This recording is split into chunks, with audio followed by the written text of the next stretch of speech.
Hi guys, welcome back to top 10 movies. இன்னைக்கான வீடியோல 2026ல ஒரு பக்காவான ஆக்ஷன் காமெடி த்ரில்லர் கதையா ரிலீஸ் ஆன தே வில் கில் யூ அப்படிங்கிற படத்தோட முழு கதை விளக்கத்தை நாம இன்னைக்கு பார்க்க போறோம். நான் ஓப்பனாவே சொல்றேன், இந்த படத்தை ஒரு 75%க்கு பாக்குற வரைக்குமே 10க்கு 8ன்னு ரேட்டிங் வச்சிருந்தேன். ஆனா கடைசி ஒரு 15 நிமிஷத்துக்கு வச்சானுங்க பாரு ஒரு சம்பவத்தை.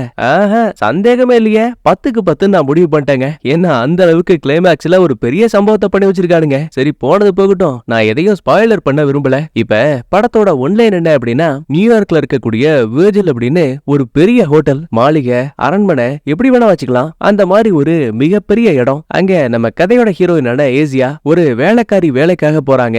அப்பதான் அன்னைக்கான நைட்டு நம்ம ஹீரோயின் நல்லா தூங்கிட்டு இருக்க நேரம் பார்த்து முகத்துல பன்றியோட முகமுடி எல்லாம் மாட்டிக்கிட்டு ஏசி வெண்ட் வழியாவும் ஃப்ரிட்ஜுக்கு பின்னாடி இருக்க ஒரு துளை வழியாவும் ஒவ்வொரு பயலுகளா கையில வெப்பன்ஸோட உள்ள வரானுங்க. தூங்கிட்டு இருந்த ஹீரோயினை கொல்ல பாக்குறானுங்க. சோ இதுக்கப்புறம் என்னாச்சுங்கிறதா இந்த படத்தோட மீதி கதை. நான் சொன்ன ஒன்லைனை வச்சு இதான் கதையான நீங்க ஓரளவுக்கு கெஸ் பண்ணிருப்பீங்க. ஆனா நான் அடிச்சு சொல்லுவேன், உங்க கெஸ்ஸிங் தப்பு. இந்த ஒன்லைன் அப்படிங்கிறது இந்த படத்துக்கான ஒரு சின்ன கோடு மட்டும்தான். இதை தாண்டி ஒரு பெரிய ரோடே இந்த படத்துக்குள்ள இருக்கு. சோ ஆரம்பத்துல இருந்து கடைசி வரைக்கும் ஃபுல்லா பாருங்க. உங்களுக்காக தான் தேடி கண்டுபிடிச்சு நல்ல கதையா கொண்டு வரேன். சோ தயவு செஞ்சு லைக் அண்ட் சப்ஸ்கிரைப் பண்ணி உங்களோட சப்போர்ட்டை கொடுங்க. சரி, இப்ப அப்படியே கதைக்குள்ள போலாமா?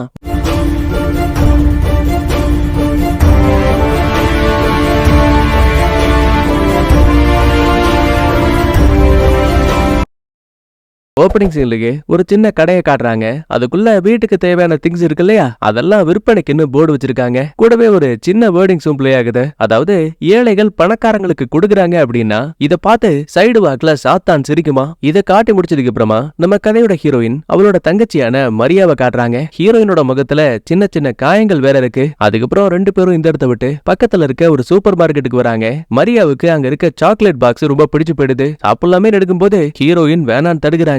மரியா, நம்ம கிட்ட பணம் கம்மியா இருக்கு, பார்த்துதான் செலவு பண்ணணும். நியூயார்க் போற வரைக்கும் கொஞ்சம் கை கால வச்சுக்கிட்டு அமைதியாரு. அக்கா, இருந்தாலும் எனக்கு பயமா இருக்கு. இது ஒன்னும் முதல் முறை கிடையாதுல்ல. ஒருவேளை அந்த ஆளு நம்மள தேடி கண்டுபிடிச்சு மறுபடியும் அந்த வீட்டுக்குள்ளேயே அடைச்சு வச்சுட்டா என்ன பண்றது? சேச்சா, அப்படிலாம் ஆகாது. அந்த ஆளால நம்மள கண்டுபிடிக்கவே முடியாதுன்னு இவனுங்க பேசிட்டு இருக்க நேரம் பார்த்து அங்க இருக்க கடையோட கதவு டப்புன்னு திறகுது. குட்டி பொண்ணு யாருன்னு பாக்கும்போது அது இவங்களோட அப்பா. திபு திபுன்னு ஹீரோன் கிட்ட ஓடி வந்துவ. அக்கா அக்கா, அந்த ஆளு வந்துட்டாக்கா. யார பத்தி சொல்ற?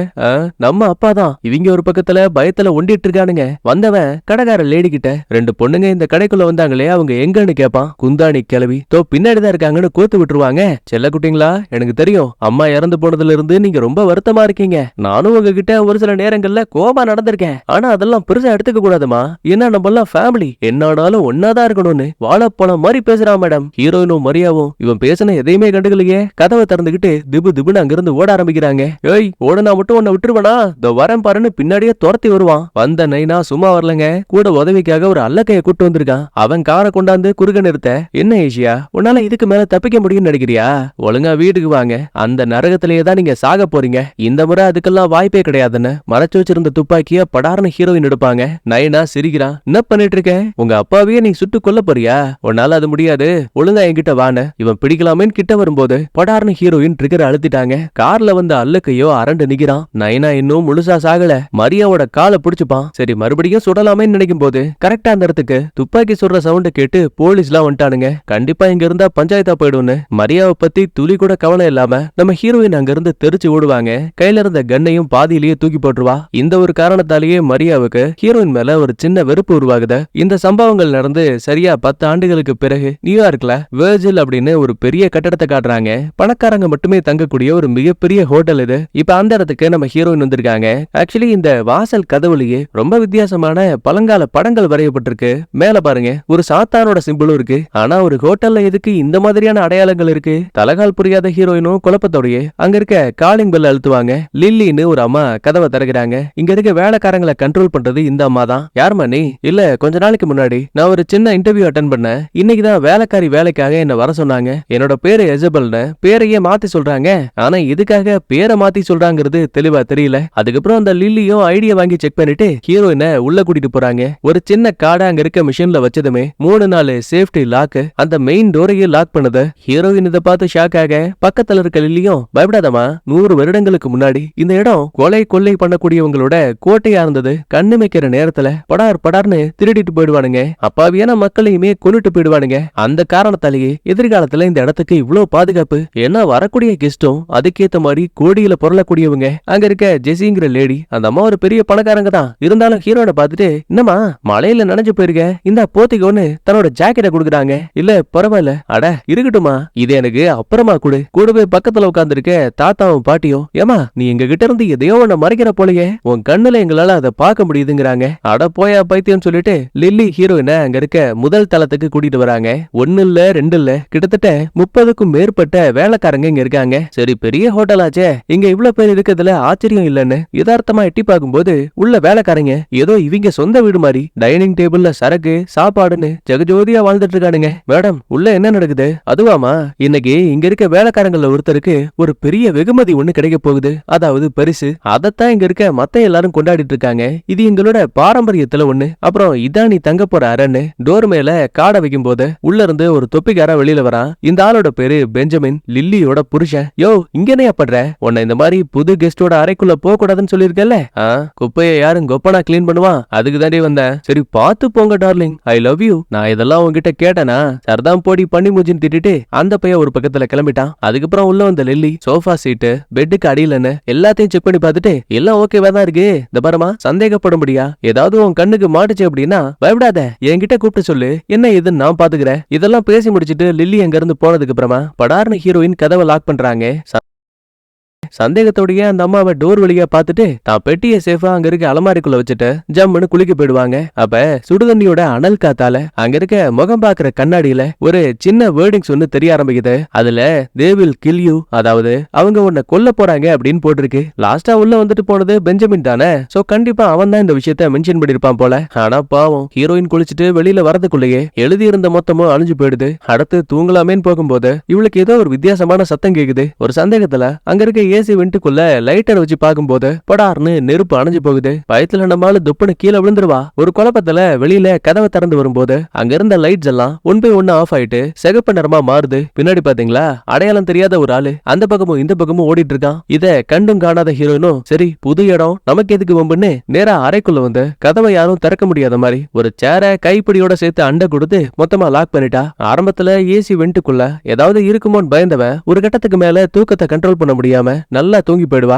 அப்பதான் திடீர்னு ஹீரோயினோட அறை கதவை யாரோ ஒரு ஆளு திறக்க ட்ரை பண்றாங்க. இவதான் ஏற்கனவே சேரை வச்சு அண்டை கொடுத்திருக்காளே, சோ வேலைக்கு ஆகல. ஏசி வெண்டுக்குள்ள ஒளிஞ்சிருக்க ஒரு ஆளு இத நல்லா நோட்ட விட்டுட்டு அங்க இருக்க ஃப்ரிட்ஜுக்கு பின்னாடி ஏதோ ஒரு சீக்கிரட் டோர் இருக்கும் போல, அது வழியா இந்த பையன் வெளியில வந்துட்டாங்க. முகத்துல ஒரு பன்னி மூஞ்சி மாஸ்க். முதல்ல ஹீரோயினோட காலை எச்ச பண்ணிட்டு அடுத்து அவ கிட்ட வந்தவன் அவளை கொல்ல போறான்னு நினைக்கும் போது ஒரு துளி எச்சில் அந்த புள்ளியோட கண்ணத்துல பட்டு படார்னு அவளும் கண்ண முழிக்கிறா. ஆனா இப்ப பாக்கும்போது அங்க யாரையும் காணோம். இருந்தாலுமே முகத்துல இன்னும் அந்த எச்சில் இருக்கு. இங்க என்ன நடக்குதுன்னு புரியாம பயத்தோட இவளும் படார்னு பெட்டு கடியில பாக்குறா. அங்க எவனையும் காணோம். அப்பாடான்னு பெருமூச்சு விட்டு எழுந்திருக்கும் போது பக்கத்துல பாத்தீங்களா, அந்த பன்னி மூஞ்சிக்காரன் இன்னும் இங்கதாங்க இருக்கான். ஒரு மயக்கம் மறந்த துணியை வச்சு ஹீரோயினை லாக் பண்ணுவான். உயிர் பயத்தால இவ அந்த பக்கமும் இந்த பக்கமும் தள்ளாட ஒரு இடத்துல பன்னி மூஞ்சிக்காரன் தடுமாறி அங்க இருக்க டேபிளையே இடிச்சு படார்னு அங்கேயே மயங்கிட்டான். நல்லவேளை நம்ம ஹீரோயின் இன்னும் முழுசா மயங்கல. பொறுமையா தவழ்ந்து அங்க இருக்க லேம்பு கிட்ட போயிட்டு இருக்கா. அதே டைம்ல ஏசி வெண்டோட கதவு திறந்து ஒருத்த வெளியில வரா. ஃப்ரிட்ஜை நகர்த்தி விட்டு இன்னொருத்தர் உள்ள வரதுக்கும் வழியை கொடுக்குறான். வந்த 2 பேருமே மாஸ்க கலட்டும் போது ஒருத்தி நம்ம ஹீரோயின் கிட்ட நல்ல மாதிரியே பேசின அந்த ஜெசி, 2வது ஆளு ஹாரி பாட்டர் படங்கள்ல மார்க்கோ மேல்ஃபாய்னு எப்ப பாரு ஒருத்தன் ஹீரோ கிட்ட உரண்டு எழுதுகிட்டே இருப்பான் பாருங்க, அந்த பையதான். இலை பாரா, இந்த ஜாக்கு பையன் மட்டையாயிட்டான், ஒரு பொம்பளை புள்ளைய கூட பிடிக்க முடியேன்னு திட்டிட்டு மெயின் டோர் கதவு திறந்து இன்னும் 2 பேரை உள்ள கொண்டு வந்துட்டானுங்க. அப்படியே மறுபக்கத்துல நம்ம ஹீரோயின் லேம்போட வயரை மட்டும் புடுங்கிட்டு அங்கேயே மயங்கிட்டாங்க. இதான் சாக்குன்னு ஜெசி ஹீரோயினோட காலை பிடிச்சு இழுக்கும் போது இவ கையில தான் ஒயர் இருக்கும்ல, படார்னு இவ அதை கடிக்க கரண்ட் அப்படியே இந்த ஜெசி மேல பாஞ்சு ஆளு ஏர்ல பறந்து போய் தொப்புன்னு கீழே விழுவா. மார்க்கவுக்கும் மத்த பழங்களுக்கும் ஒன்னும் புரியல. பயந்து போன ஹீரோயினும் திபுன்னு அங்க இருக்க அலமாரிக்குள்ள போய் ஒளிஞ்சுப்பா. என்ன அங்கதானே இவளோட பெட்டி இருக்கு. கீழே விழுந்த ஜெசிக்கு வேற கோவம் தாங்கல. மயக்கத்தை விட்டு ஜாக்கும் கண்ண முழிக்க, என்னால இதுக்கு மேலேயும் வெயிட் பண்ண முடியாது, ஆளுக்கு ஒரு கட்டையை பிடிக்கிறான்னு டைனிங் டேபிளோட காலை உடைச்சு பாருங்க. இந்த பாரு இசபெல், உன்னால தப்பிக்க முடியாது, ஒழுங்கா கதவை திறன பேசிட்டே இந்த பையலுங்க லைட்டா கதவை ஓபன் பண்ணும்போது உள்ள பயத்துல நம்ம ஹீரோயின் உட்காந்துருக்கா. பாத்தியா உன்னால ஓட முடியாது, நீ வசமா மாட்டிக்கிட்டான்னு சொல்லும் போது லைட்டா ஹீரோயின் சிரிக்கிறா. என்னடான்னு பார்த்தா கையில ஒரு பெரிய பட்டா கத்தி, மார்கவோட கழுத்துல ஒரு வெட்டு. அவ்வளவுதான், அந்த பையனோட தலையே கலண்டு விழுந்துருச்சு. இவ சுருட்டி கொண்டு வந்த ஒரு துண்டை விரிக்கும் போது உள்ள கை கடக்கமா ஷாட் கன்னு, விதவிதமா வெப்பன்ஸ் எல்லாம் இருக்குங்க. அல்ல கையில ஒருத்தனை சுட்டு தள்ளிட்டு அடுத்து ஜெசி பக்கமா திருப்பும் போது அவ துப்பாக்கியை தட்டி விட்டுட்டா. கட்டையை வச்சு அடிக்க வந்தவள அவ போட்டிருந்த துணியை வச்சு தலையை கவர் பண்ணும் போது இன்னொருத்தன் ஹீரோ நடிக்கிறேன்னு ஜெசியை வெளுத்து கட்டிட்டு இருக்கான். இதே மாதிரி மாத்தி மாத்தி சண்டை போயிட்டு இருக்கு. ஒரு பயலோட மணிக்கட்டு கணுக்கால்னு எல்லாத்தையும் துண்டு துண்டா வெட்டிட்டு இருக்கா. கடைசியா எஞ்சி இருக்க கூடியது ஜெசியும் ஜாக்கும் மட்டும்தான். எப்படியாச்சும் இவங்க சோழிய முடிக்கணுமேனு நேரா பெட்டு கடியில போனவ அந்த பெட்டையே தூக்கிட்டு செவுத்தோட 2 பேரையும் லாக் பண்ணுவா. முதல்ல பட்டாக்கத்தைய வச்சு ஜாக்கோட உடம்புல சர சரனு ஏதோ துணி தைக்கிற மாதிரி விட்டு கிழிக்கிறா. அடுத்து ஜெசியை கொள்ளலாமேன்னு கத்திய விடும்போது அவ பேனு ஒரு முறை தான் கத்துவா. சரி நாம அவளை குத்திட்டோம் போலன்னு ஹீரோயின் கேஷுவலா நகரும் போது உண்மையாவே ஜெசிக்கு காயமே பட்டிருக்காது. பக்கத்துல கடந்த கன்னை இந்த பைபிள்ல எடுத்துட்டா. இந்த பைபிள்ல ஹீரோயினை சுடுறதா நினைச்சு பெட்ட சுட்டுருவா. தோட்டா ஃபுல்லா காலி ஆயிடுச்சு. இந்த பாரு இசபெல், இங்க என்ன நடக்குதுன்னு உனக்கு தெளிவா தெரியல. வாய முறி, நீ பேசுற எதையும் கேட்க நான் தயாரா இல்லன்னு கத்திய வச்சு ஜெசியோட சோழியும் முடிச்சுட்டா. அவ்வளவு கத்தி குத்து வாங்கின ஜாக்கு மட்டும் தட்டு தரு மாதிரி அங்க இருந்து ஓடுவான். வெளியில வந்து அந்த பயலோட முதுகுல கத்தி இறங்க அப்பதான் இந்த லில்லி உள்ள வருவா. நான் அப்பவே நினைச்சேன் நீ எங்க கிட்ட இருந்து ஏதோ ஒரு உண்மையை மறைச்சிட்டு தான் உள்ள வந்திருக்கேன்னு. கிட்ட கிட்ட வார்த்தையில திட்டிட்டு தக்காளி யாரு நீன்னு கேட்பாங்க. கட் பண்ணா இங்கதான் ஹீரோயினோட பிளாஷ்பேக். ஆக்சுவலா 10 வருஷத்துக்கு முன்னாடி தான் அப்பாவையே சுட்டுட்டு தங்கச்சி அம்போன்னு விட்டுட்டு நம்மால ஓடி போயிருப்பா இல்லையா.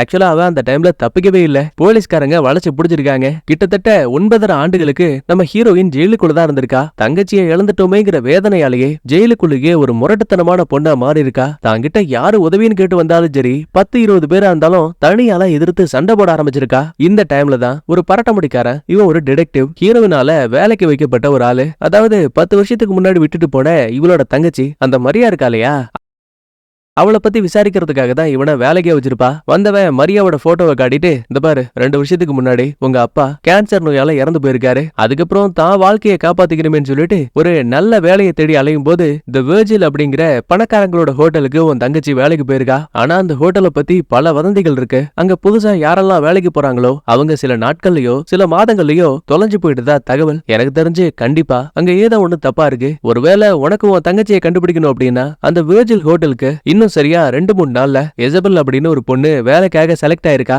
நீ சரின்னு சொன்னா உன்னோட போட்டோ வச்சு எசபெலோட ஐடென்டிட்டியை நான் ஃபேக்கா கிரியேட் பண்ணி கொடுக்குறேன். வெர்ஜில்குள்ள போ, உன் தங்கச்சியை தேடி கண்டுபிடிச்சு கொண்டு வா. ஹீரோயினும் இந்த டீலுக்கு ஓகே சொல்ல அதுக்கப்புறம் தான் இவன் அந்த எசபெல்ல பார்த்து கொஞ்சமா பணத்தை கொடுத்து அவளோட ஐடென்டிட்டியை வாங்கிட்டு இவ உள்ள வந்திருக்கா. இந்த பிளாஷ்பேக்க சொல்லி முடிச்சதுமே நீ நினைக்கிற மாதிரி நான் எசபெல் கிடையாது, என்னோட பேர் ஏஷியா ரீவ்ஸ்னு தான் பேரை சொல்லிட்டு என்னோட தங்கச்சி மரியாவை தேடி இங்க வந்திருக்கேன். ஒழுங்கா அவளுக்கு எதுவும் ஆகல, பாதுகாப்பா தான் இருக்கன்னு சொல்லு. அப்படி இல்ல உங்க எல்லாரையும் துண்டு துண்டா வெட்டி தள்ளிட்டு போயிட்டே இருப்பேன். ஆனா லில்லி அசரவே இல்ல. இந்த பாரு உன் தங்கச்சிக்காக நீ உயிரை கொடுக்க இங்க வந்திருக்க. ஆனா இந்த இடத்த பத்தி உனக்கு முழுசா தெரியாது. இவ்வளவு நேரமா நீ சண்டை போட்டு சாகடிச்சதா நினைச்ச மக்கள் இருக்காங்களே அவங்க உண்மையாவே சாகல. லில்லி என்ன மண்டை கொண்டர் ஆயிடுச்சா? நீ எதை பத்தி பேசுற? கொஞ்சம் பின்னாடி பாருமா, உனக்கே பதில் தெரியும். என்னடான்னு திரும்பி பார்க்கும்போது நம்ம ஹீரோயின் இவ்வளவு நேரமா மார்க்கோ ஜெசி அல்லக்கைங்கன்னு எல்லாத்தையும் வெட்டி வீசினா இல்லையா, அந்த பயலுங்களை பாருங்களேன். வெட்டப்பட்ட தலை, கணுக்கால், கை, அப்படி மணிக்கட்டோட துண்டிக்கப்பட்ட கைகள்னு எல்லாத்தையும் தூக்கிட்டு குத்துக்கல் மாதிரி முன்னாடி வந்து நிப்பானுங்க. உடல் பாகமும் வெட்டப்பட்ட தலையும் திரும்ப ஒரு சில நொடிகள்லயே அப்படியே உடம்போட ஒட்டிக்குதுங்க. நீ என்னதான் அவங்களை காயப்படுத்தினாலும் சரி திரும்ப அவங்க உயிரோட வந்துகிட்டே இருப்பாங்க.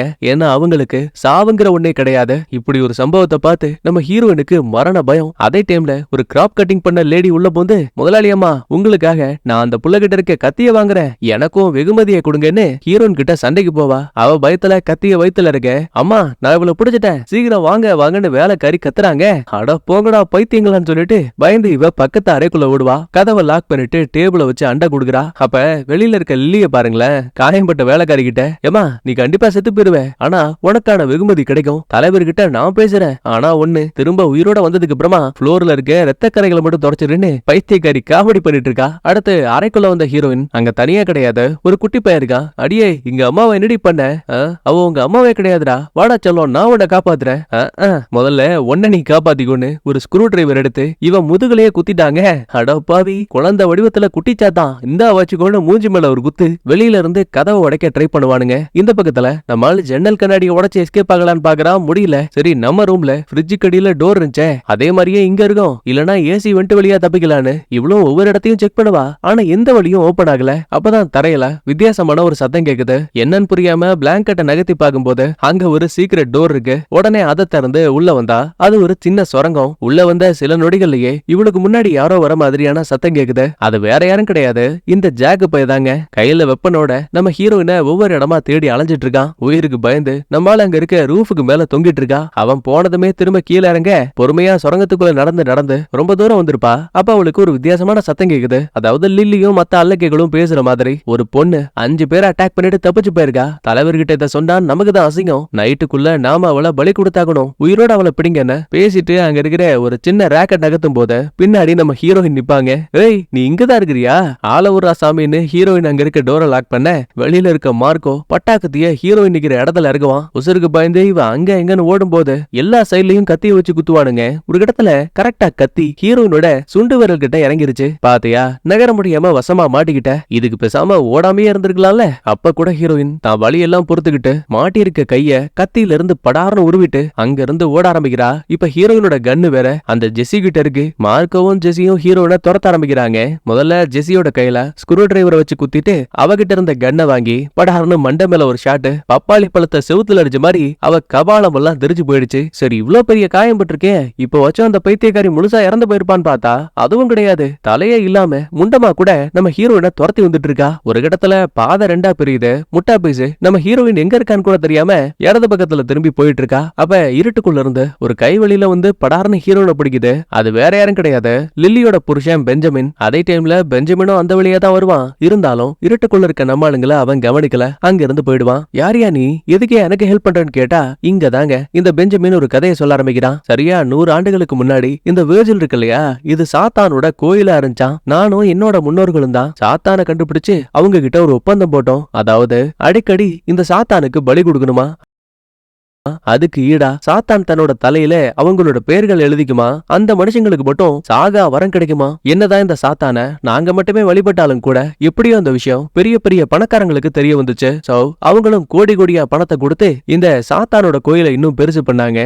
அவங்களும் சாகா வரத்துக்கு ஆசைப்பட்டு பலிகளை கொடுக்க ஆரம்பிச்சாங்க. இதுல நிறைய ரூல்ஸ் அண்ட் ரெகுலேஷன் இருக்கு. ஒருத்தருக்கு சாகா வரம் வேணும் அப்படின்னா அவங்க ஒரு ஆளை கொன்னாதான் அவங்களுக்கு அந்த வரம் கிடைக்கும். அந்த ஒரே காரணத்தால மட்டும்தான் அவங்க உன்னை உயிரோட பிடிக்க பாக்குறாங்க. அப்புறம் இங்க இருக்க வேலைக்காரங்க அவங்கள நிறைய பேரு பணக்காரங்க கிட்ட நல்லபடியா நடந்துக்கிறதால அவங்களுக்கு பரிசுகளும் உயிர் பிச்சையும் கிடைக்கும். இந்த வீட்டுல சாகாவரத்தோட அவங்களுக்கும் வாழ்றதுக்கான வாய்ப்பு இருக்கு. பெஞ்சமின் எல்லாம் ஓகே தான், ஆனா வரும்போது நான் அந்த ஜெஸியோட தலைய சின்ன பின்னமா சுட்டு தள்ளிட்டேன். அப்புறம் எப்படி அவ திரும்ப வந்தா? இந்த பாரு, நீ நெருப்ப வச்சு எரிச்சாலும் சரி, இல்ல 1000 துண்டுகளா அந்த புள்ளையோட உடம்ப வெட்டி போட்டாலும் சரி, ஒரு உடலோட கடைசி துண்டு உயிரோட இருக்க வரைக்கும் இவங்களுக்கு அழிவுங்கிற ஒண்ணு கிடையவே கிடையாது. திரும்ப அந்த சின்ன துண்டு அந்த முழு உடலையுமே வளர வைக்கும். இந்த மாதிரி இவங்க பேசிட்டு இருக்க டைம்லயே இந்த ஜெஸியோட தலைய ஹீரோயின் சுட்டுருப்பா இல்லையா, அதுல இருந்த ஒரே ஒரு கண்ணு மட்டும் இந்த விஷயத்த பாத்துருச்சு. கொஞ்சம் கொஞ்சமா நம்ம ஆளுங்களை ஃபாலோ பண்ண ஆரம்பிக்குது. பெஞ்சமின் ஹீரோயினை செங்குத்தான ஒரு சின்ன டனல் வழியா கூட்டிட்டு போயிட்டு இருக்கான். அப்ப சந்தேகத்துல ஹீரோயினும், ஆமா இங்க தேடி வந்தது என் தங்கச்சியான மரியாவை, இந்த இடத்த விட்டு தப்பிக்கிறதுக்கு ஏதாவது வழி இருக்கான்னு கேட்கும்போது ஒரே ஒரு வழி இருக்கு. 9வது மாடியில ஒரு எமர்ஜென்சி எக்ஸிட் இருக்கு. அந்த ஏணி வழியா மேல போயிட்டா கண்டிப்பா தப்பிக்க முடியும். ஆனா அது ரொம்ப ரிஸ்க். ஏன்னா எல்லா இடத்துலயும் வேலைக்காரங்களும் காவலாளிகளும் இருப்பாங்க. செங்குத்தான டனல்ல நம்ம ஆளுங்க எப்படியோ மேல போயிட்டாங்க. சரி, இந்த ஜெஸியோட கண்ணு எப்படா மேல போன்னு பார்த்தா அந்த கண்ணோட கனெக்டா இருக்க டென்டகல் ஒரு ரப்பர் மாதிரி அங்க இருக்க செவுத்துல ஒட்டிக்கிட்டு இழுத்து விட்டு ஒரு ஜம்ப் அடிக்கும் பாருங்க. டபா டபான்னு மாத்தி மாத்தி அந்த சுவர்கள்லயே அடிச்சுக்கிட்டு கடைசியில மேல போயிடுங்க. இதே டைம்ல ஹீரோயினும், ஆமா நீயும் அவங்கள ஒருத்தன் தானே, அப்புறம் எதுக்காக எனக்கு ஹெல்ப் பண்றேன்னு கேட்டா அதுக்கு எனக்குன்னு ஒரு சில காரணங்கள் இருக்குன்னு சொல்லி மொத்தமா அவாய்ட் பண்ணிடுவாரு. அதுக்கப்புறம் ஒரு சின்ன அறைக்குள்ள வராங்க. பயத்துல ஹீரோயின் அங்க நிக்கிற வேலைக்காரிய சுடலாமன்னு பாக்கும்போது அப்பதான் அந்த புள்ள படாரன்னு திரும்புறா. பார்த்தா அது நம்ம ஹீரோயினோட தங்கச்சி மரியா. நம்ம ஹீரோயினுக்கா இத பார்த்து ஆனந்த கண்ணீர். மரியா, நீ இங்க என்ன பண்ணிட்டு இருக்க? அதை விடு, நீ ஜெயிலுக்கு தானே போன, இங்க எதுக்காக வந்த? 10 வருஷத்துக்கு முன்னாடி என்ன அம்போன்னு விட்டுட்டு போனவ இப்ப எதுக்கடி திரும்ப வந்த? எனக்கு தெரியும் நான் அப்போ ஒரு பெரிய தப்பு பண்ணிட்டேன். பட் இருந்தாலும் நீ எனக்கு இம்பார்ட்டன்ட் அப்படிங்கிற விஷயம் தெரிஞ்சதாலதான் நான் உனக்காக இங்க வந்தமா. அப்புறம் இந்த பாரு, அப்பா இறந்து போனதுக்கு அப்புறம் எனக்குன்னு வீடு இல்லாம நான் தவிச்சு போயிட்டேன். அப்ப எனக்கு உதவி பண்ணவங்க இவங்க தான். இப்ப இதான் எனக்கு வீடு. ஆனா இங்க இருக்க யாரும் சாதாரண மனுஷங்க கிடையாது. எனக்கு தெரியும். இது தெரியுமா? கட் பண்ணா இங்கதான் மரியாவுக்கு ஒரு சின்ன பிளாஷ்பேக். ஆக்சுவலா ஹீரோயின் தான் அப்பாவை சுட்டுட்டு ஜெயிலுக்கு போனதுக்கு அப்புறமா இந்த ஆளு வீட்டுக்குள்ளேயே அடைச்சு வச்சு அடிக்கடி இந்த மரியாவை டார்ச்சர் பண்ணிருக்கான். கிடைக்கிற வேலைக்கு அனுப்பி வச்சு அவன் மூலமா பணம் சம்பாதிச்சிருக்கான். இருந்தாலும் ஒரு கட்டத்துல கேன்சர் நோயால பாதிக்கப்பட்ட இந்த அப்பங்காரன் அல்பாயுசுல மேல போயிட்டான். சாப்பாட்டுக்கு வழி இல்ல, நல்ல வேலைக்கும் போக முடியல. அப்பதான் ஒரு வேலைக்காரி வேலைக்காக இந்த வேஜில சேர்ந்தவங்க ஒரு நோட்டீஸ ஊரு ஃபுல்லா ஒட்டி இருக்காங்க. அதுல ஒண்ணு நம்மாளு கையில மாட்டி இருக்கு. இவ்வளவு இன்டர்வியூ அட்டன் பண்ணி ஹீரோயின் மாதிரியே உள்ள போயிருக்கா. ஆனா ஆனா அன்னைக்கு நைட்டு இந்த புள்ளைய கைங்களமா புடிச்சிட்டானுங்க. சரி கொல்ல போறாங்களோ நினைக்கும் போது முகத்துல மாட்டி இருந்த மாஸ்க லில்லி ரிமூவ் பண்ணிட்டு, ஐயோ நீ என்னமா அவ்வளவு ராசிக்கார புள்ளையா இருக்க, இன்னைக்கு கடவுளுக்காக உன் கழுத்தை அறுத்து பலி கொடுக்கலான்னு பார்த்தோம். ஆனா விதி உன் உயிரை காப்பாத்திருக்கு. ஏன் தெரியுமா, இங்க இருந்த வேலைக்காரில ஒருத்தி திருடி மாட்டிக்கிட்டா. அதனாலதான் இப்ப நீ சேஃபா இருக்க. அவ இறந்து போனதால அவ இடத்த நீ ஃபில் பண்ணலாம். தப்பிக்க ட்ரை பண்ணாத. நீ ஒழுங்கா இருந்தா நாங்க உன்னை ஒழுங்கா பார்த்து போன்னு நல்ல விதமா பேசி மரியாவை இங்கேயே வேலைக்கு வச்சிருக்கானுங்க. சரியா 10 வருஷத்துக்கு மேல நீ எனக்கு வேணும் வேணும்னு தேடாத இடம் கிடையாது, நினைக்காத நாள் கிடையாது. அப்பெல்லாம் நீ வரல. ஆனா இப்ப நான் வளர்ந்துட்டேன், எனக்கு நீ தேவை கிடையாது, முதல்ல கிளம்பு. என்னாடி விட்டா ஓவரா பேசுறேன்னு கோவத்துல ஹீரோயின் படார்னு மூஞ்சி மேல ஒரு குத்து விடுவா. பெஞ்சமின் இவ வரல அதெல்லாம் முக்கியம் இல்ல, ஆனா நான் இவனை வெளியில கொண்டு போயே ஆகணும். இவனுங்க பேசிட்டு இருக்க இதே டைம்ல ஃபாலோ பண்ணிட்டு வந்த அந்த ஜெசியோட கண்ணு இருக்கு பாத்தீங்களா, அது மேல ஒரு பூச்சி ஏறி விளையாட்டு காட்டிட்டு இருக்கு. சோ தடுமாறி அந்த கண்ணு மேல இருந்து தொப்புன்னு கீழே விழும்போது ஹீரோயின் அதை பாத்துட்டா.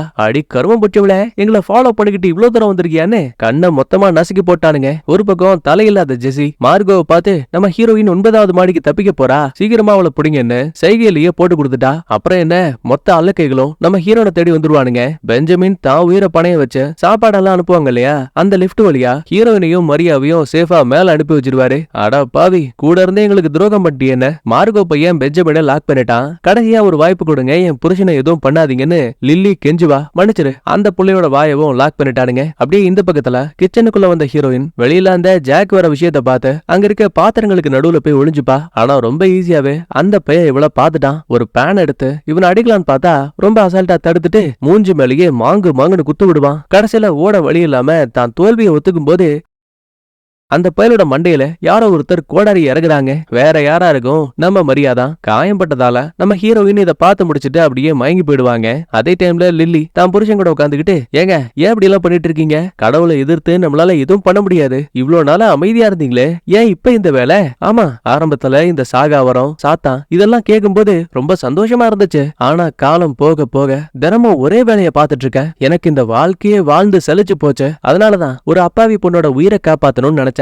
ரைட்டு, உங்ககிட்ட பேசி டைம் தான் வேஸ்ட். என்ன அங்க இருக்கக்கூடிய மைக்ல ஏசியான்னு சொல்லிட்டு ஒரு பொண்ணு தப்பிச்சு போயிட்டா, அவளை தான் இன்னைக்கு கடவுளுக்கு பலி கொடுக்கணும், தேடி கண்டுபிடிச்சு கொண்டு வாங்கன்னு மொத்த பேருக்கும் இன்ஃபார்ம் பண்ணும்போது வேலைக்காரங்க எல்லாம் விதவிதமா வெப்பன்ஸ் தூக்கிட்டு நம்ம ஹீரோயினை தேடி எல்லா ஃப்ளோருக்கும் கிளம்புறாங்க. இன்னொரு பக்கத்துல இது எதுவுமே தெரியாத ஹீரோயின் மயக்கத்தை விட்டு கண்ண முடிக்கும் போது அங்க தங்கச்சியான மரியா ஜாக் அப்படியே நகர முடியாத மாதிரி கட்டி போட்டு வச்சிருக்கா. என்னதான் இருந்தாலும் நீ எனக்கு அக்காவாச்சே, முழுசா என்னால உன்னை வெறுக்க முடியல, இங்க இருந்து தப்பிச்சு நீ 9வது மாடிக்கு போ, அது வரைக்கும் நான் இவங்களை டைவர்ட் பண்றேன்னு மரியா ஒரு பார்ட்டி ஹாலுக்குள்ள வரும்போது பேன்னு கத்தக்கூடிய சத்தம் மட்டும் கேக்குது. பின்னாடியே ஹீரோயினும் பயத்தோட ஒரு கையில கன்னு இன்னொரு கையில பட்டாக்கத்தியோட வருவா. ஆனா அந்த இடம் ஃபுல்லாவே இருட்டா இருக்கு. மரியா நீ எங்க இருக்கன்னு பேசும்போது அந்த இருளுக்குள்ள மறைஞ்சிருந்த ஒரு சிலர் நம்மால யோசிக்கிறதுக்குள்ளேயே முன்னும் பின்னுமா அடிக்க ஆரம்பிக்கிறானுங்க. வழிதாங்க முடியாம நம்மால திரும்ப வெளியில வந்து விழுந்துட்டா. அப்பதான் பக்கத்துல சரக்கு பாட்டிலும் டவலும் இருக்க விஷயத்த கவனிக்கிறா. உடனே கையில கிடைச்ச கோடாரியில சரக்குல ஊறி போன துணி எடுத்து சுத்திட்டு நெருப்ப பத்த வச்சுப்பா. தக்காளி இப்ப வாங்கடா சண்டைக்குன்னு நேரா உள்ள வந்தவ அங்க இருக்க ஒவ்வொருத்தனையும் பொழந்து கட்டிட்டு இருக்கா. ஒவ்வொருத்தன் உடம்பும் தீப்பிடிச்சு எரிஞ்சிட்டு இருக்கு. கடைசியில ஒரே ஒரு ஆளு மரியாவை லாக் பண்ணி வச்சிருப்பான். ஒரு கட்டத்துல அவன் மரியாவை தள்ளி விட்டுட்டு கையில கன் எடுத்து வச்சுப்பான். நம்மளால அப்பவும் அசரல, வாடா இன்னைக்கு நீ ஆனான்னு பாக்கலான்னு அங்க இருக்க டேபிள் அப்படியே தூக்கி வீசிட்டு ஒரு ஸ்டூல் மேல காலை வச்சு ஜம்ப் அடிப்பா பாருங்க. கரெக்டா எதிரி துப்பாக்கி வச்சு சுடும்போது டேபிள் 2ஆ உடையுது. அந்த சின்ன கேப்ல ஹீரோயின் கோடாரியை வச்சு ஜம்ப் பண்ணி அந்த பயலோட உடம்பையே துண்டா 2ஆ வெட்டிட்டாங்க. பொல்லாத நேரத்துக்குன்னு எமர்ஜென்சி அலாமால மேல இருந்து தண்ணி வந்து எரிஞ்சுக்கிட்டு இருந்த மொத்த நெருப்பையும் அணைக்குது. ஒரு வழியா அக்கா தங்கச்சி 2 பேரும் திரும்ப ஒண்ணு சேர்ந்துட்டாங்க. முதல்ல வா இங்கிருந்து எஸ்கேப் ஆகலான்னு ஒரு லிப்ட பிடிச்சு கிளம்பும் போது லில்லியும் மார்கவும் உள்ள வராங்க. பார்ட்டி ஹால்ல சத்தம் கேடுச்சு. கண்டிப்பா அந்த ஹீரோனை பிடிச்சிருப்பாங்கன்னு ஒரு ஆர்வத்தோட உள்ள வந்தா அல்ல கைங்க மொத்த பேரும் அடிபட்டு கிடக்குறானுங்க. ஒரு இடம் விடாம மொத்தமா சல்லடை போட்டு சலிக்கிறானுங்க. அப்படியே இந்த பக்கத்துல நம்ம ஹீரோயின் லிப்ட்ல போனாதான் சந்தேகம் வரும்னு லிப்டோட மேல் பக்கத்தை ஓபன் பண்ணிட்டு அங்க இருக்க ஏணி வழியா சத்தமே போடாம மேல போயிட்டு இருக்கா. இருந்தாலும் கடைசி நிமிஷத்துல லில்லி லிப்ட்ல ஒட்டி இருக்கக்கூடிய ரத்த கரைகளை பாத்துட்டா. சோ கண்டிப்பா ஹீரோயின் இது வழியா தான் தப்பிச்சிருப்பான்னு ஜாக்க ஏணி வழியா ஏத்தி அனுப்பி விடுவாங்க. துப்பாக்கிய வச்சு ஹீரோனும் சுட்டு பாப்பா. ஆனா இவங்களுக்கு இடையில இருக்க தூரம் அதிகமா இருக்கதால ஷாட்கனோட தோட்டாக்கள் கரெக்டா பட மாட்டேங்குது. ஒரு கட்டத்துல தோட்டாவும் காலியாக வேக வேகமா ஏனைய பிடிச்சு இவங்க போக வேண்டிய 9வது ஃப்ளோருக்கு வந்துட்டாங்க. சரி தப்பிக்க போறாங்களான்னு பார்த்தா அதுவும் கிடையாது. லில்லி தான் ஒட்டுமொத்த அல்லக்கைகளை கூட்டிட்டு வந்து முன்னாடி நிப்பாங்க. இந்த பாரு, உன்னால இதுக்கு மேலேயும் ஓட முடியாது, ஒழுங்கா தோல்வியை ஒத்துக்கோ. இங்கதான் ஹீரோனுக்கு டக்குனு ஒரு ஐடியா. இந்த பாருங்க, உங்களுக்கு உங்களுக்கு தேவை ஒரு உயிர் தானே, என்ன பலியா கொடுக்க நான் சம்மதிக்கிறேன். ஆனா ஒண்ணு, என் தங்கச்சி எங்க இருந்து போக விடுங்க. அப்படி இல்ல நான் இதுக்குள்ள குதிச்சு மொத்தமா இறந்து போயிடுவேன். அப்புறம் உங்களுக்கு தான் இழப்பு. உடனே லில்லி கேக்க பக்கன்னு சிரிக்க ஆரம்பிக்கிறாங்க. ஏடி உன் தங்கச்சி என்ன பண்றதுக்கு சம்மதிச்சான்னு உனக்கு தெரியுமா? கட் பண்ணா பிளாஷ்பேக்ல இந்த ஜெசி மரியா கிட்ட நீ இங்க வேலை பார்க்கலான்னு மட்டும் சொல்லலங்க, எங்கள ஒருத்தராகிறதுக்கான உனக்கு ஒரு வாய்ப்பு இருக்கு, ஆனா அதுக்கு நீ ஒருத்தரை கொல்லணும் அப்படின்னு ஒரு டீல் போட்டிருக்காங்க. ஆனா இத சும்மா பண்ண முடியாது. நாம நம்மளோட கடவுளை பார்க்கும்போது அவரோட தலையில உன் பேரை எழுதிட்டு நீ யார கொல்லணுமோ அந்த ஆளை கொண்டதுக்கு அப்புறமா உனக்கும் சாகா வரம் கிடைக்கும்னு ஒரு ஒப்பந்தமே போட்டிருக்கானுங்க. அதுக்கு இந்த மரியாவும் சரின்னு சம்மதிச்சிருக்கா. ஷாக்கு இது கிடையாது, உண்மையாவே மரியா கொல்ல வேண்டிய ஆளு அந்த இசபெல். ஆனா ஹீரோயின் தான் அவளுக்கு பதிலா இப்ப உள்ள வந்திருக்கா. அப்படி பார்க்கும்போது மரியா கொல்ல வேண்டியது தன்னோட சொந்த அக்காவை. உண்மை தெரிஞ்சதால ஹீரோயினும் மரியாவும் ஷாக்ல இருப்பாங்க. அப்ப அல்ல கைங்க பிடிக்கலாமேன்னு கிட்ட வரும்போது என்ன விடுன்னு உதறிக்கிட்டு போவா. அப்ப பாவம் தடுமாறி நம்ம அங்க இருக்க பள்ளத்துக்குள்ள விழுந்துருவா. கண்டிப்பா சாகத்தான் போறான்னு நினைக்கும் போது கடைசி நிமிஷத்துல ஏணியில ஏறி வந்த ஜாக் இருக்கா இல்லையா, அவன் நம்ம ஹீரோனோட காலை பிடிச்சு அந்த புள்ளைய காப்பாத்திட்டான். அதுக்கப்புறம் மொத்த பேரும் இந்த இடத்தை விட்டு அந்த சாத்தான் இருக்கக்கூடிய அறைக்கு வராங்க. அதாவது இவங்க கடவுளா நினைக்கக்கூடிய இந்த இடம் ஃபுல்லாவே வெப்பத்தை கண்ட்ரோல் பண்றதுக்கு ஒரு கூலர் மிஷினையும் வச்சிருக்கானுங்க. அதுக்கு மத்தியில நிறைய கேண்டில்ஸ் எரியுது. அதுக்கும் நடுவுல ஒரு வெட்டப்பட்ட பன்றியோட தலை இருக்கு. கடுப்பான ஹீரோயினும் ஏயா இதான் நீங்க கும்பிடக்கூடிய கடவுளான்னு கேட்டா, ஏய் கடவுளை அசிங்கப்படுத்தாதன்னு சொல்லுவா. அதுக்கப்புறம் ஹீரோயினோட காயத்துல கைய வச்சு அவளோட ரத்தத்தை கொண்டு போய் அங்க இருக்க பன்றியோட மூக்குல வைக்கும் போது பயங்கரமான ஒரு உருமல் சத்தம் கேட்க ஆரம்பிக்குது. அங்க இருக்க திரைகளுக்கு பின்னாடி கொடூரமான அந்த சாத்தானோட உருவம் தெரியுது. அதோட நிழல் அப்படியே இந்த பன்றியோட உருவத்துல பட்டதுமே சாத்தான் இதுக்குள்ள வந்துருச்சு. என் பசியை கட்டுப்படுத்த முடியல, எனக்கான பலி எப்ப கிடைக்கும்? இந்த மாதிரி பேசும்போது ஹீரோயினோட மூஞ்சில ஈ ஆடல. முதல்ல மார்க்க உள்ள போந்த இந்த மாதிரி பெஞ்சமின் நமக்கே துரோகம் பண்ணிட்டான், பலி கொடுக்க வேண்டிய பொண்ணுக்கு உதவி பண்ணிட்டான்னு அவன் மேல பழிய போடும் போது இந்த பன்றியோட தலை ஃபுல்லாவே ஒரு சிலரோட பெயர்கள் எழுதப்பட்டிருக்கும். அவங்களுக்கு மட்டும்தான் சாகா வர இருக்கும். இப்ப அதுல இருந்து பெஞ்சமின் அப்படிங்கிற அந்த பேரை அடிச்சிரும். வில்ல ரொம்ப சிம்பிளா, லில்லி தண்டனைகள் எல்லாருக்கும் பொதுவானத, உன் புருஷனை உன் கையாலேயே கொல்லுன்னு சொல்லுவான். மாஸ்டர் தயவு செஞ்சு இன்னொரு வாய்ப்பு கொடுங்க. தப்பாரு இப்ப நீ கொல்றியா இல்ல ஒன்ன கொல்லவா? பயந்து போன வேற வழி இல்லாம என்ன மன்னிச்சிருங்கன்னு சொல்லிட்டு கட்டின புருஷன் கழுத்தையே அறுத்து விட்டாங்க. இப்ப அடுத்து மரியாவோட முறை. மரியா இப்போ உனக்கான வாய்ப்பு இருக்கு. என் தலையில உன்னோட பேரை எழுதிட்டு உன் அக்காவோட கதையை முடிச்சா உனக்கு சாகாவரம் கிடைக்கும். துளி கூட யோசிக்காத மரியாவும் தலையில பேர் எழுதிட்டு அக்கா என்ன மன்னிச்சிரு, இத செய்யறது தவிர வேற வழி கிடையாதுன்னு சொல்லிட்டு ஹீரோயினை கொல்ல போறான்னு பார்த்தா அப்படியே ஆப்போசிட்டா தன்னோட கழுத்தை அறுத்துப்பாங்க.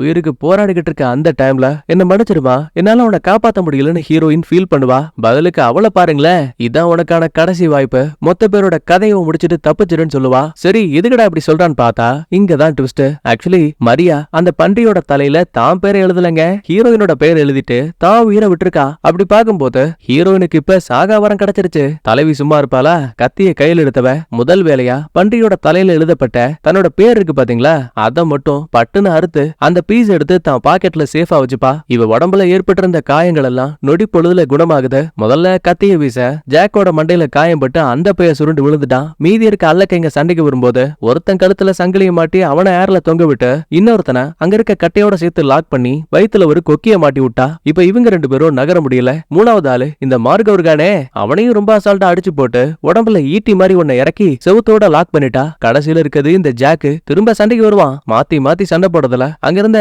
கூலர் மிஷின் இருக்கு இல்லையா, அதை வேற உடைச்சிட்டானுங்க. ஒரு கட்டத்துல உடஞ்சு போன பைப்பு மேலேயே ஜாக்கோட தலைய சொருகிட்டா. எஞ்சி இருக்கக்கூடிய லில்லிய பாருங்களேன், கடவுளே எனக்கு கருணை காட்டுங்க, எனக்கு உதவி பண்ணுங்க, என்கிட்ட வாங்கன்னு கெஞ்சுவா. அடுத்த செகண்டே அந்த பன்றி தலை அலேக்காவது ஜம்ப் அடிச்சு ஜெஸ்ஸியோட தலைக்கு மேல உட்காந்துக்கும். தான் டென்டகல்ஸ ஜெஸ்ஸி உடம்புக்குள்ள குத்தி கிழிச்சு உடம்போட லாக் பண்ணிக்கிச்சு. ஏய் உனக்கு வால் சண்டை போடணுமா, என்கிட்ட வா, இன்னைக்கு நீயா நான் பாக்கலான்னு மின்னல் வேகத்துல ரெண்டு பேருக்கு இடையில சண்டை. ஆக்சுவலி இந்த ஒரு சீனை பார்த்துதாங்க நான் இந்த படத்துக்கு 10க்கு 10 ரேட்டிங் கொடுத்தேன். உண்மையாவே இந்த மாதிரி ஒரு ஆக்ஷன் சீக்வன்ஸை நான் எதிர்பார்க்கவே இல்ல. விஎஃப்எக்ஸ் எல்லாம் சும்மா மிரட்டி எடுத்துருப்பானுங்க. ஒரு படமா பார்க்கும்போது கண்டிப்பா இந்த சீன்ஸ் எல்லாம் உங்களுக்கு ஒரு கூஸ் பம்ப்ஸா இருக்கும். என்னதான் அந்த அரக்கன் சூப்பரா சண்டை போட்டாலும் கூட ஹீரோயினோட கத்தி வீச்சால அதோட டென்டகல்ஸ் எல்லாம் ஒன் பை ஒன்னா கட் ஆகுது. இருந்தாலும் சண்டையோட முடிவுல தான் தோக்க போறோங்கிற விஷயம் தெரிஞ்சதால நம்ம ஹீரோயின் ஒரு சின்ன ட்ரிக்க பண்ணுவாங்க. வேணும்னே அந்த அரக்க மூலமா காயப்படுவா. பாத்தியா உன்னால தப்பிக்க முடியாது, நீ மாட்டிக்கிட்டேன்னு சொல்லும் போது வில்லத்தனமா சிரிச்ச ஹீரோயினும் மாட்டிக்கிட்டது நான் இல்ல நீதான் சொல்லிட்டு பன்றியோட மூக்குல கைய விட்டு அலெக்கா ஒரு ஜம்ப் அடிச்சு ஜெஸ்ஸி உடம்பு விட்டு அந்த தலையை பிரிச்சிடுவா. அடி பாவி கடவுளை என்கிட்ட திரும்ப கொடுன்னு அந்த அம்மா ஓடி வரும்போது தலையை வச்சு மண்டமேலேயே ஒரு அடி ஏர்ல பறந்து தலை குத்தி இருந்த கட்ட இருக்கு பாத்தீங்களா, அதுல இந்த அம்மா மல்லாக்க குத்தி மாட்டிப்பாங்க. ஏலே பன்றி அரக்கா, ஒழுங்கா என் தங்கச்சியை விட்டுரு. ரொம்ப சிம்பிள்மா, எனக்கு ஒரு பலிய கூட, அதுக்கு பதிலா உன் தங்கச்சியை கொடுக்குறேன். அப்பவும் சிரிச்சுக்கிட்டே ஹீரோனும் கவலை கவலைப்படாத, அதுக்கு என்கிட்ட வேற ஒரு பிளான் இருக்குன்னு இந்த பன்றி தலைய ஒரு இடத்துல வச்சு லாக் பண்ணிட்டு அது உடம்புல நிறைய கெமிக்கல்ஸ் எல்லாம் ஊத்தி விட்டு மொத்தமா கொளுத்தி விட்டுருவா. இவ்ளோ நாளா இது உடம்புல எழுதப்பட்ட எல்லாரோட பேர்களும் ஒன் பை ஒன்னா அழியும் போது இங்க நம்ம ஹீரோயின் அடிச்சு தொங்க விட்ட மார்கோ, ஜாக்கு, அப்புறம் அந்த அல்லக்கைங்க 2 பேரு, இவனுங்க எல்லாருமே சாகாவரம் போனதால ஏற்பட்ட காயத்தால அங்கேயே இறந்து போயிடுவாங்க. சொல்ல போனா டிராலியில வச்சு மீதி இருக்க வேலைக்காரங்க முன்னாடி அந்த தலையை அப்படியே உருட்டி விடுவா. இந்த அல்லக்கைகளுக்கு என்ன தோணும், ஆத்தாடி இவ தனியால இவ்ளோ பேரை போட்டு தள்ளிருக்கா, இப்ப நமக்கு சாகாவரமும் போயிடுச்சு, இவ கூட சண்டை போட்டு சாகிறதுக்கு இவள வெளியில அனுப்பி வைக்கிறதே நல்லதுன்னு ரொம்ப கேஷுவலா விட்டுருவாங்க. ஹீரோயினும் தங்கச்சி உடம்ப தூக்கிட்டு கரெக்டா கட்டடத்தை விட்டு காலையில வெளியில வருவா. அங்க நம்ம ஹீரோயின் செட் பண்ண டிடெக்டிவ் இருக்கான். கார்ல ஏறி உட்கார்ந்ததுமே மன்னிச்சிருமா, உன்னோட இழப்புக்கு நான் வருந்துறேன்னு சொல்லுவான். கவலைப்படாதீங்க, அதுக்கு அவசியம் இல்லைன்னு சொல்லும் போது படார்னு மரியாவுக்கு ஏற்பட்ட காயங்கள் குணமாகி அந்த புள்ள கண்ண முழிக்கிறா. ஏன்னா இங்கதான் கதையில இன்னொரு ட்விஸ்ட். ஆக்சுவலி ஹீரோயின் அந்த வெட்டப்பட்ட தோலை பாக்கெட்ல வச்சிருப்பா இல்லையா, அதுல தன்னோட பேரை அழிச்சிட்டு மரியாங்கிற பேரை எழுதிருப்பா. ஏற்கனவே சொல்லிருக்கோம் இல்லையா, இந்த சாகாவரத்தை யாரெல்லாம் வச்சிருக்காங்களோ ஒரு துண்டு மிச்சமானா கூட அது ஒரு உடலுக்கு சமம்னு. அதே மாதிரிதான் பன்றி அரக்கனை நம்மளால எரிச்சிருக்கலாம், ஆனா அதோட மிச்ச மீதி துண்டு இவகிட்ட இருக்கு இல்லையா, அது மூலமா தான் இப்ப நம்ம தங்கச்சியை காப்பாத்திருக்கா. சந்தோஷத்தோட ஒரு பயம் என்ன அப்படின்னா, சாத்தானோட துண்டு இன்னும் ஹீரோயின் கிட்ட இருக்கு அப்படின்னா அந்த சாத்தான் திரும்ப வரதுக்கான வாய்ப்பு அதிகம். சோ முடிஞ்ச வரைக்கும் எங்கேயாவது தூரமா போலான்னு இவங்க இங்க இருந்து கிளம்ப அப்படியே இந்த இடத்துல சூப்பரா இந்த படத்தையும் முடிக்கிறாங்க. நான் சொன்ன கதை உங்களுக்கு பிடிச்சிருந்தா லைக் பண்ணுங்க, உங்க ஃப்ரெண்ட்ஸ் அண்ட் ஃபேமிலிக்கு ஷேர் பண்ணுங்க. நான் உங்களை அடுத்த வீடியோல பாக்குறேன். Bye bye, thank you, love you all.